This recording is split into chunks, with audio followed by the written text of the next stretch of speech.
you local news, business news, international, sports, and entertainment news. Right here on GTR.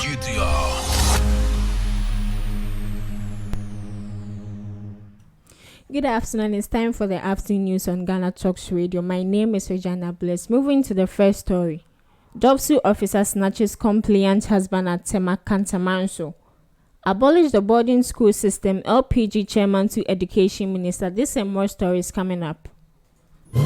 We bring you local news, business news, international, sports, and entertainment news. Right here on GTR.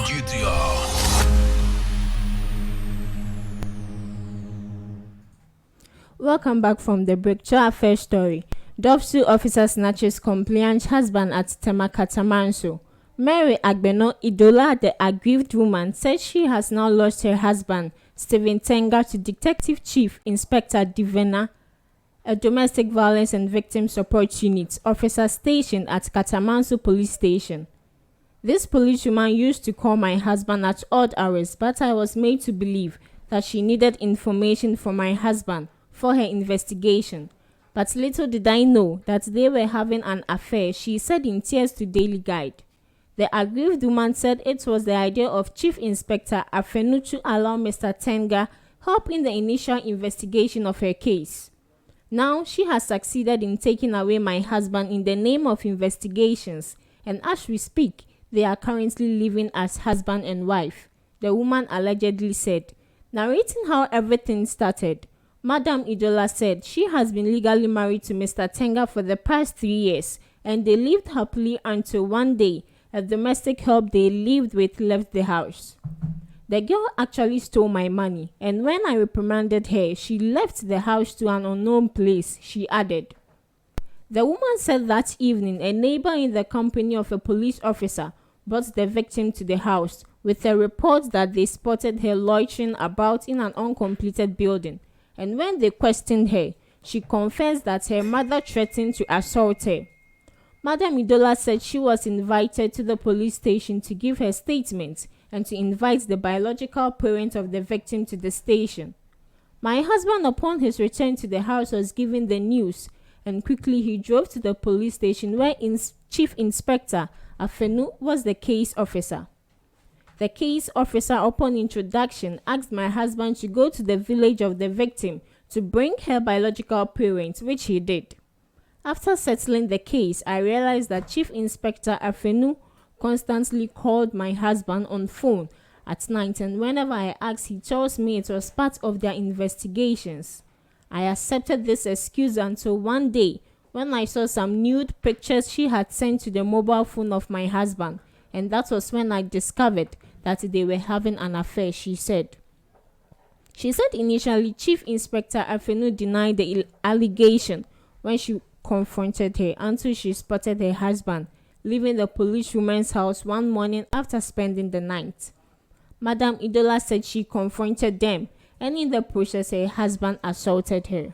I initially reported the matter to some senior police officers at the station where the woman works, but they did nothing. So personally, I reported the case to Chief Superintendent Edu, the divisional commander, she disclosed. When the paper contacted Chief Superintendent Kojo Bedu Edu, he said the case of assault was reported by the woman to his outfit, and it was through his interrogation that the matter of Chief Inspector Afenu allegedly affair came out. Continuing, he said that the DOVVSU branch at his office is handling the case, but they were yet to get Stephen Tenga to assist them in the investigation. To my next story. Abolish the boarding school system, LPG chairman to education minister. The Liberal Party of Ghana's Central Regional Chairman and 2020 parliamentary candidate for Agona East, Mr. Samuel Aikwe, has called on Minister of Education, Honorable Yao Educhum, to end boarding school system in the country. He told Nana Owanhene, a champion of Atinka FM in Accra yesterday, that dismantling this system will ensure the seamless operation of the free senior high school policy, while also strengthening the country's second cycle educational framework. According to him, the boarding school system increases the government's financial burden by making the state accountable for energy bills and feeding these youngsters undercutting the stated noble policy. Aside from that, he claims that abolishing the boarding school system will assist improve senior high schools outside of major cities such as Accra, Kumasi, Cape Coast, Tema, and others by removing the need for students to commute from, say, the northern region Greater Accra. He also stated that it will help to get adequate classrooms for these schools and will put an end to the schools and the trees problems. These dormitories, he claims, can be transformed into classrooms for even the most basic schools to use. Floodwaters wash away footings of billboard at Kaneshie First Light. Disaster looms at Kaneshie First Light as floodwaters gradually wash away one of the footings of a billboard close to a traffic intersection. The billboard is about 3 meters away from the outer ring road at the traffic intersection leading to the Kaneshie market. A visit to the place by the Ghana News Agency after Saturday's downpour indicate that the entire ground holding the billboard has been eroded by flood with remnants and rubble of damaged parts of the billboard scattered along the waterway. Mr. Kojo Brobbey, a trotro driver, in an interview with the Ghana News Agency said, "The scene is really scary and we are in danger as the rains are in. I don't even understand why the authorities allow billboards to be mounted close to the road at a traffic intersection. Should this thing fall on cars, lives are going to be lost." Madam Victoria Bodunati, a hawker at the intersection, said they had reported the problem to unit committee members and yet to see any action. As for Kaneshie First Light, it looks as if we are not part of Ghana. This flood issue had been there since time immemorial and the leaders keep making unfulfilled promises. They should take all the billboards off, she said. Mr. Amprosuni Nai Ablo, a pedestrian, said anyone could be victim to the hanging billboard and also called for its removal in time. He said, "This is another Malcolm disaster in waiting, but the cars and commuters don't have any option than use this outer lane." Mameya Dansua Ado, a resident, said the promises to fix the flooding problem at First Light are just stories. My household and others have to scoop floodwaters from our homes anytime it rains. We are not safe here with these billboards. The assembly needs to pull down. We have been living here for over 40 years and have nowhere to go. Duty bearers must just fix the problems. That's what we need, not relief items, she stressed. Saturday downpour got part of the national capital, including Kaneshie and its environs, flooded with some cars and vehicles submerged in floodwaters. Officials of the National Disaster Management Organization said they could not comment on the issue. To my next story. Lady found dead in Cape Coast with missing private parts. A young woman identified as Nana Mark Clark, a level 300 marketing student of Cape Coast Technical University, was on Friday, May 13, 2022, found dead in the night without her private parts at Ola in Cape Coast. The deceased, believed to be in her early 20s, was found lying supine around 21 hours along the road near the Ola Catholic Church by some residents. A young woman identified as Nana Mark Clark, a student of Technical University, was found dead. The deceased, believed to be in her early 20s, according to an eyewitness who pleaded anonymity. They initially suspected a case of hit-and-run motor accident, but were later convinced it was a case of ritual murder when they found out that her vagina had been removed. When I was told somebody had been knocked down and was lying by the roadside, I suggested we trace the blood drops to determine the distance of the accident.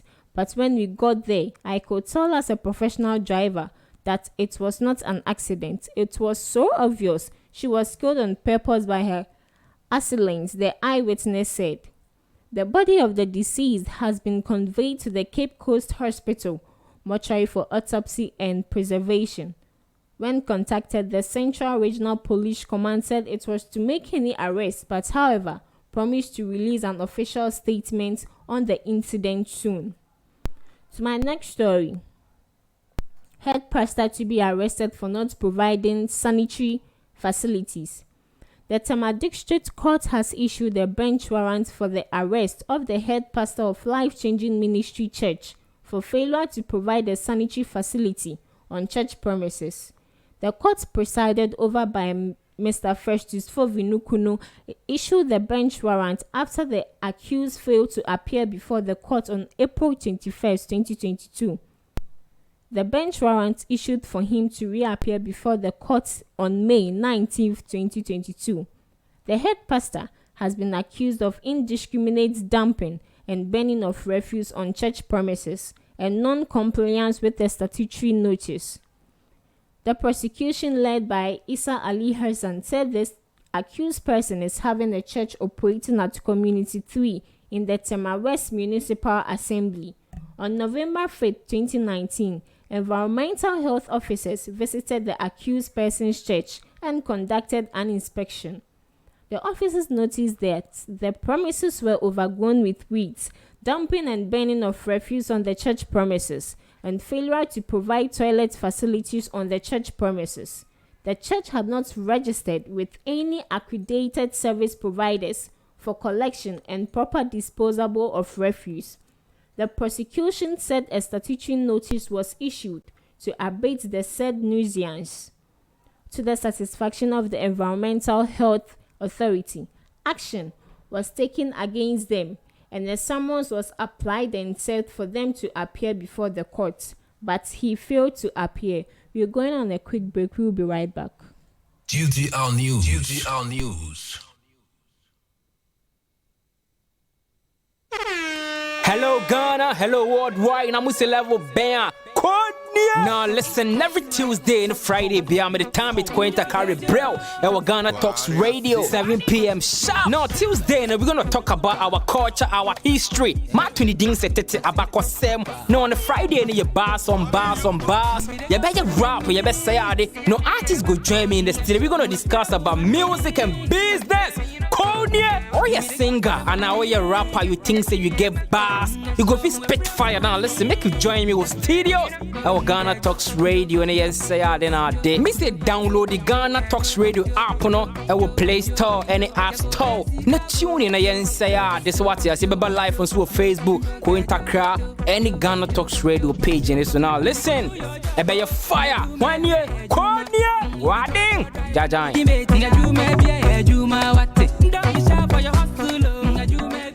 GTR News. GTR News. Welcome back from the break. If you just joined, our live on Ghana Talks Radio, and this is the afternoon news. To some business stories. Current high inflation rate phenomena is not isolated event, Seth Terkper. Former Finance Minister Seth Terkper has called on government to take a comprehensive look at the economy to resolve the high inflation rate phenomena being experienced and its knock-on effect in other parts of Ghanaian life.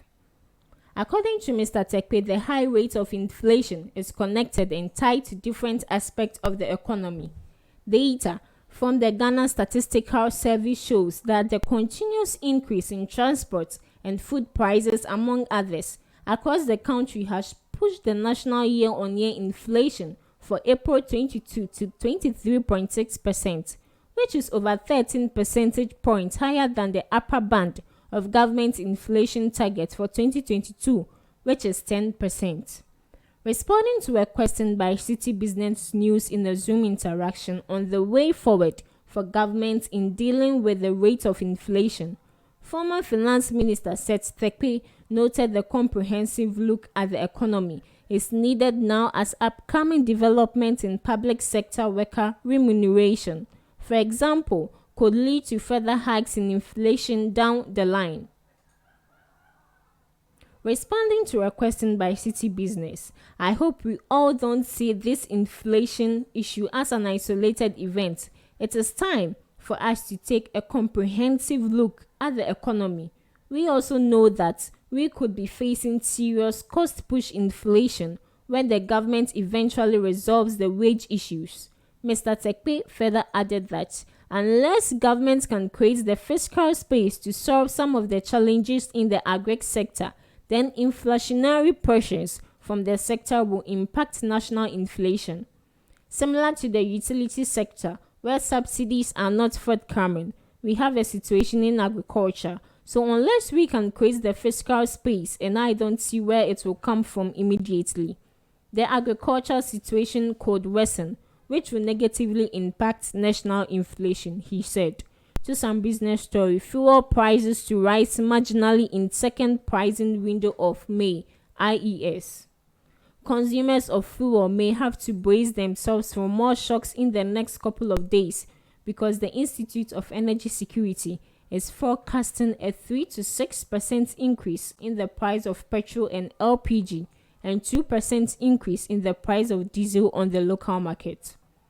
According to the Institute, this is attributed to the 7.64% rise in gasoline price, 1.90% rise in gasoil price, and the 6.05% rise in the price of LPG on the international market, plus the growing pockets of fuel shortages across the country.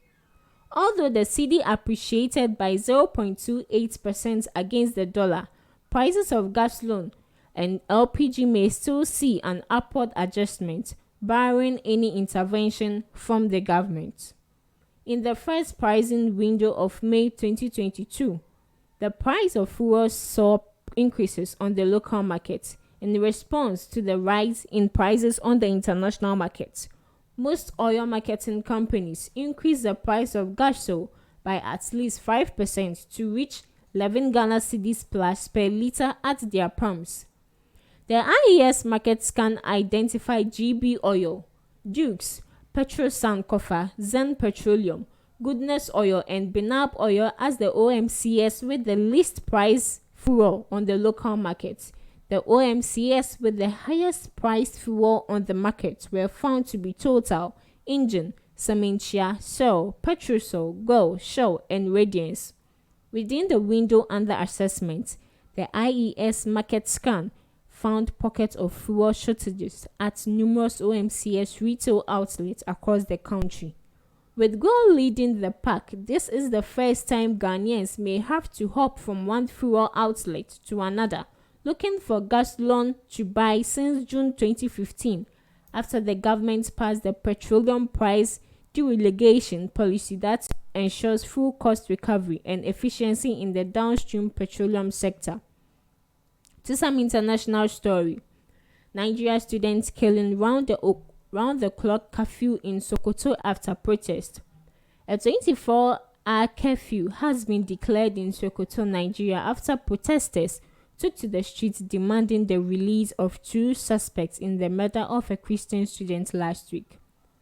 Deborah Samuel was beaten and burned by Muslim students who accused her of posting blasphemous statements about Islam in a WhatsApp group on Thursday. Her death has been widely condemned by Muslims and Christians across Nigeria. On Saturday, demonstrators burned chairs and the police fired tear gas. Some of the protesters besieged the palace of the Muhammad Abubakar, the Sultan of Sokoto and the highest spiritual figure among Muslims in Nigeria. The Sultan has condemned the killing of Shehu Shagri College of Education and demanded those involved face justice. Announcing the curfew, Sokoto Governor Aminu urged the protesters, please, in the interest of peace, go back home. Nigeria is Africa's most populous country, and most people in its mainly Muslim north and the largely Christian south are deeply religious. Religious tensions and deeply clashes are not uncommon, particularly in the north, where some states have adopted strict Sharia laws, including death sentences for blasphemy. Blasphemy in Islam includes the mocking or disparaging of attributes of the religion, as well as denying any of its fundamental beliefs. President Muhammad Buhari has condemned Ms. Samuel's killing and said there should be an impartial investigation. Nigeria's largest group of Christian churches has demanded the authorities bring the culprit to justice. To some entertainment story, Kendrick Lamar promotes new album with trotro in Ghana. American rapper Kendrick Lamar has launched a new campaign to spread his presence in Ghana and promote his new album, Mr. Morale and the Big Steppers. The rapper, in collaboration with Spotify, is promoting his work using the public transportation system in the country. In some pictures that have gone viral, the rapper's album name and the title of some songs have been plastered on some trotros across Accra. Mr. Morale and the Big Steppers was released on Friday, May 13th. This album follows Lamar's Politis winning 27 album. Since then, he's created and helmed the Black Panther soundtrack, headlined Coachella and Top Dog Entertainment's championship tour, won a bunch of Grammy Awards and been nominated for an Oscar. Lamar teased the record, his final TDE album, as he described it on the website's launch in August 2021. Kendrick Lamar was spotted at Kozo restaurant in Ghana ahead of the album release. GTR News. According to reports, the rapper is shooting a documentary series in the country. He is also expected to hold a private album listening in the country. Meanwhile, this new promo has garnered some reactions from Ghanaians. Many are out by Kendrick Lamar and his team's creativity in promoting his work, but some people believe, as brilliant as it is not a new concept. To some entertainment story, Fuse ODJ to give 10k to winners of Tawo Challenge. Award-winning musician Fuse ODJ has vowed to give away 10,000 Ghana cedis to winners of the ongoing Tawo Challenge. This is in support of Filanunu's new song Tawo, which was released on May 11th, 2022. The off-day ground signal single is all about self-care, the ability of individuals, families, and communities to promote healthy living, prevent disease, and maintain a healthy lifestyle by eating well and engaging in relaxing activities that can help to manage stress levels is the basic definition of self-care. Tawo is Filanunu's second official video released with her record label. According to Fuse ODJ, his act of generosity is to help promote the singer's song and highlight his general support for female artists in Ghana.